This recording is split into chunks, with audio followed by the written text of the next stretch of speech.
Assalamualaikum warahmatullahi wabarakatuh. Izin untuk langsung memulai. Saya akan memaparkan usulan penelitian seminar keuangan dengan judul Pengaruh Literasi dan Kondisi Sosial Ekonomi terhadap Minat untuk Berokok Tunai. Saya Omar Abdul Fauzi dengan NIM 2010-6048. Langsung saja, yang menjadi latar belakang yaitu adalah kemiskinan ini menjadi permasalahan yang belum terselesaikan. Kemiskinan ini merupakan permasalahan yang dari dulu sampai sekarang ini juga masih belum terselesaikan. Kemiskinan menjadi permasalahan krusial pada sebagian negara besar, termasuk Indonesia. Saat ini dikategorikan masuk dalam kemiskinan apabila tidak mampu untuk memenuhi kebutuhan primer seperti sandang, pangan, papan, kesehatan, dan pendidikan. Yang kedua ini mayoritas muslim terbesar di dunia.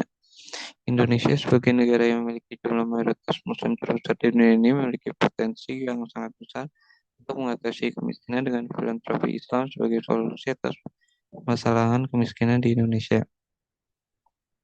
Selanjutnya, potensi wakaf BWI atau Badan Wakaf Indonesia menyebutkan bahwa potensi wakaf Indonesia mencapai 180 triliun rupiah.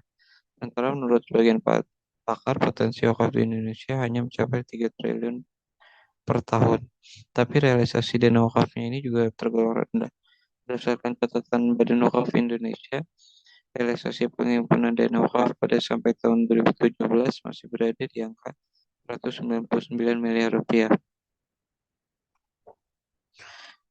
Selanjutnya, penggunaan tanah wakaf Indonesia di sini dilihat bahwa terdapat tabel donat, chart donat, di mana 75% itu digunakan untuk masjid, 14% untuk pendidikan, 5%-nya sebagai pemakaman, dan 8%-nya ini lainnya.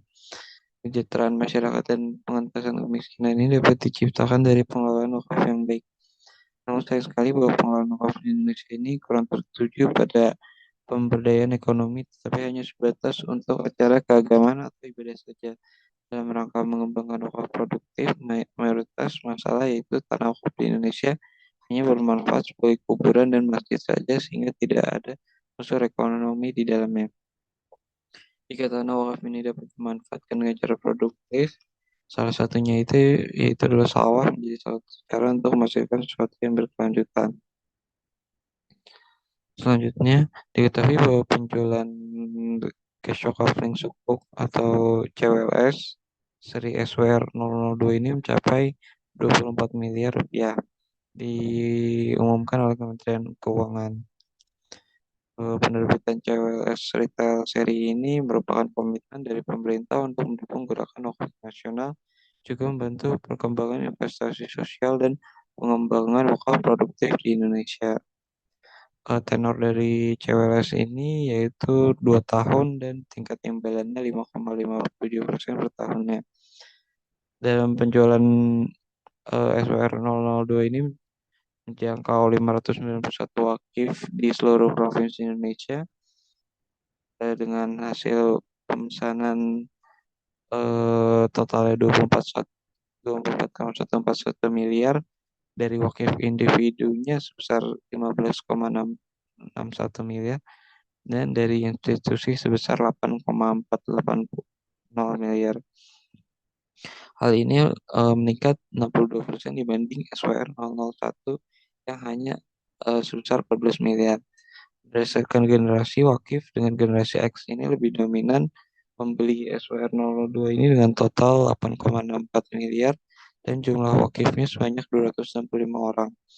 Jumlah nominal dari generasi Y atau milenial ini sebanyak 3,53 miliar rupiah dengan 217 wakif, dan generasi Z tidak ada yang membeli SWR 002 ini. Dengan adanya fenomena bahwa perkembangan wakaf Indonesia mengalami hambatan di kalangan kurangnya literasi, pemahaman masyarakat terkait wakaf uang menjadi latar belakang dari penelitian ini. Literasi wakaf tunai merupakan kemampuan dari seorang untuk dapat mengelola dan memahami informasi terkait wakaf tunai. Semuanya juga tertuju pada kemampuan dan skill seorang terkait wakaf tunai dan dari hanya kemampuan membaca dan menulis, tapi apabila di kalangan masyarakat menunjukkan hal positif, kesadaran masyarakat mengenai uang tunai juga akan meningkat. Yang menjadi urusan masalahnya adalah pertama, apakah literasi wakaf uang ini berpengaruh terhadap minat masyarakat untuk wakaf uang tunai? Yang kedua, apakah kondisi sosial ekonomi juga mempengaruhi minat masyarakat untuk wakaf tunai? Tujuan dari penelitian ini adalah pertama mengetahui pengaruh literasi terhadap minat masyarakat untuk wakaf tunai. Yang kedua, mengetahui pengaruh sosial ekonomi terhadap minat masyarakat untuk wakaf tunai. Batasan masalahnya yaitu adalah penelitian ini mengambil studi kasus pada masyarakat Jakarta, baik dari beberapa generasi seperti generasi X, Y, dan Z, yang membahas literasi tentang minat berwakaf tunai, tentang seberapa banyak masyarakat mengenal wakaf tunai dan seberapa banyak yang berminat untuk berwakaf tunai. Lanjutnya masuk ke teori yang digunakan. Yang pertama yaitu terdapat pengertian wakaf, yang isinya itu terdapat pengertian dari bahasa juga secara definisi dan lainnya juga terdapat menurut mazhab-mazhab seperti mazhab Syafi'i, Ahmad bin Hambal dan Hanafiyah. Juga terdapat pengertian wakaf menurut Undang-Undang Nomor 41 Tahun 2004, juga Peraturan BWI Nomor 1 Tahun 2009 dan Peraturan BWI Nomor 4 Tahun 2010. Juga terdapat dasar hukum wakaf, dijelaskan juga dalam Al-Quran dan pandangan Majelis Ulama Indonesia. Lanjut terdapat jenis-jenis wakaf, juga masuk ke wakaf uangnya. Di situ ada pengertian dan manfaatnya. Juga ke minat, merupakan cenderungnya seseorang pada suatu hal atau juga dapat dikatakan hal yang disukai dan diinginkan oleh seseorang. Minat ini merupakan keinginan seseorang untuk melakukan suatu hal. Juga literasi memiliki keterkaitan dengan kemahirwacanaan. Literasi secara luas yaitu kemampuan untuk berbahasa yang berkaitan dengan kemampuan menyimak, berbicara, membaca, dan menulis, serta kemampuan berpikir. Yang terakhir, kondisi sosial dan ekonomi. Kondisi sosial ekonomi merupakan suatu kedudukan yang diatur secara sosial yang menempatkan seseorang dalam posisi tertentu dalam masyarakat. Posisi dengan hak dan kewajiban yang wajib dijalankan oleh satu, keadaan sosial ekonomi dari setiap manusia itu mereka perbedaan dan tingkat sosial ekonomi merupakan posisi orang dalam satu kelompok yang dilihat dan ditentukan dari jenis aktivitas, pendapatan, tingkat pendidikan, umur, rumah tinggal, dan harta yang dimilikinya. Lanjut masuk ke penelitian-penelitian yang telah dilakukan terdahulu. Yang pertama ini ada analisis faktor-faktor yang mempengaruhi minat masyarakat terhadap wakaf uang di Kabupaten Bogor Muslim. Di Kabupaten Bogor Muslim Society Perspektif oleh Anetri Septiani, Ahmad Fauzi, Mardi, dan Dwi Kismayanti Respati. Hasil penelitiannya menunjukkan bahwa pemahaman berpengaruh positif terhadap minat wakaf uang, pendapatan berpengaruh positif terhadap minat wakaf uang, religiositas berpengaruh positif terhadap minat wakaf uang, dan akses informasi berpengaruh positif terhadap minat wakaf uang. Lanjutan penelitian yang kedua, analisis faktor-faktor yang mempengaruhi persepsi masyarakat terhadap wakaf uang di Kota Bandung oleh Copian dan Nurul Nazmi. Hasil analisis data menunjukkan bahwa persepsi masyarakat terhadap wakaf uang dipengaruhi secara signifikan oleh faktor internal, yaitu pemahaman masyarakat tentang wakaf uang, dan faktor eksternal, yaitu kemudahan dalam berwakaf uang. Yang ketiga, faktor yang mempengaruhi minat investor melakukan wakaf saham oleh Arvid Fatur Nadia dan Dewi Rahmi. Minat investor terhadap wakaf saham dipengaruhi secara positif dan signifikan oleh faktor pengetahuan regulasitas dan persepsi, sedangkan faktor media informasi tidak berpengaruh terhadap minat investor melakukan wakaf saham. Yang keempat, faktor yang mempengaruhi persepsi orang tentang wakaf uang oleh Ahmad Nizar. Hasil penelitian menunjukkan bahwa variabel pendidikan memiliki peluang yang lebih besar dan signifikan dalam menjelaskan persepsi wakaf tentang wakaf uang. Hal ini karena tingkat pendidikan lebih tinggi mampu mengolah informasi yang diterima secara lebih baik dibandingkan tingkat pendidikan yang lebih rendah, sehingga membentuk pemahaman yang lebih baik. Yang kelima, aplikasi interpretif struktural modeling. Untuk Strategi pengembangan wakaf tunai di Indonesia oleh Aam Slamet Rasdiana. Hasil penelitian menunjukkan bahwa penting dalam strategi pengembangan wakaf tunai di Indonesia adalah faktor transparansi keuangan atau akuntabilitas. Hal ini menjelaskan bahwa lembaga wakaf uang harus selalu dapat dipercaya dan bertanggung jawab dalam mengelola dana wakaf.